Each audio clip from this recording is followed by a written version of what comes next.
Hello everyone and welcome back to my channel. It's Christina from Our Wood Home. Today I'm sharing with you a quick and simple cooking video. It's not so much a recipe as it is just showing you and telling you what I did. So it's basically a stir fry using this pork cut. I can't remember exactly what it's called, but it's basically like a thick bacon. And I've made this recipe before using pork belly and it's been just as good.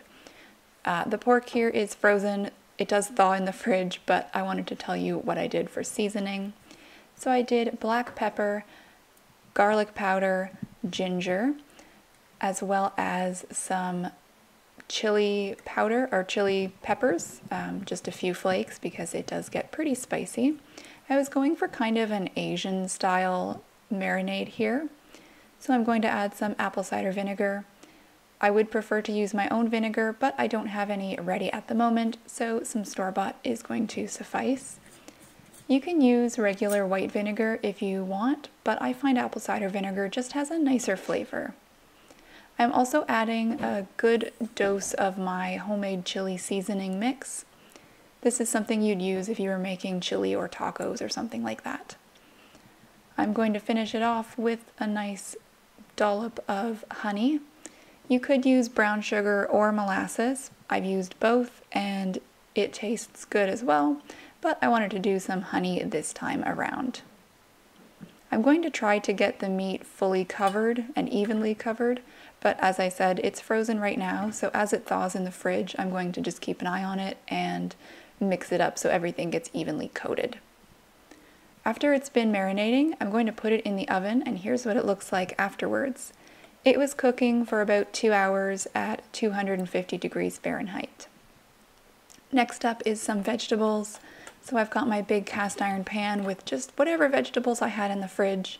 This time it was celery, bell pepper, and some frozen broccoli from the freezer.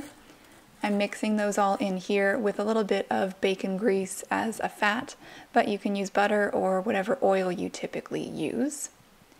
Now I'm going to make rice, and I'm starting by adding some of this vegata mix, which is a Croatian vegetable seasoning mix. I'm going to be putting my rice in and cooking that per the rice instructions. Then for the vegetables, I'm adding a healthy dose of my homemade salsa verde, just for a little bit of extra flavor, and bringing this up to a high heat just to get everything going. And it does burn pretty easily, so I'm going to just keep an eye on it and make sure that it's staying at a medium temperature. Then I'm going to add in my pork, which has been cooking and is very nicely caramelized. Look at that, so delicious. I'm going to just cook this all together so all the flavors meld really nicely and everything gets nice and soft. If you wanted a more crispy final product, you can just turn it on high for a few minutes towards the end to get everything charred and crispy and caramelized. Here's how it looks after it's been cooking for a little bit. Now I'm going to serve it up. I'm going to do about half the bowl of rice and then the vegetable and meat mixture on the side. That's all I wanted to share with you today. As I said, it's a very simple recipe. It didn't take much time at all. It's one of our favorite recipes, or just styles of cooking in general, all throughout the year. Just a really nice stir fry with either some potatoes or rice as the base. It's filling, and it's a great way to use up random vegetables and meat from the fridge or freezer. If you enjoyed this type of video, please let me know in the comments below. I'd also appreciate you subscribing if you like what you see here on my channel. Again, thank you so much for watching, and have a great rest of your day.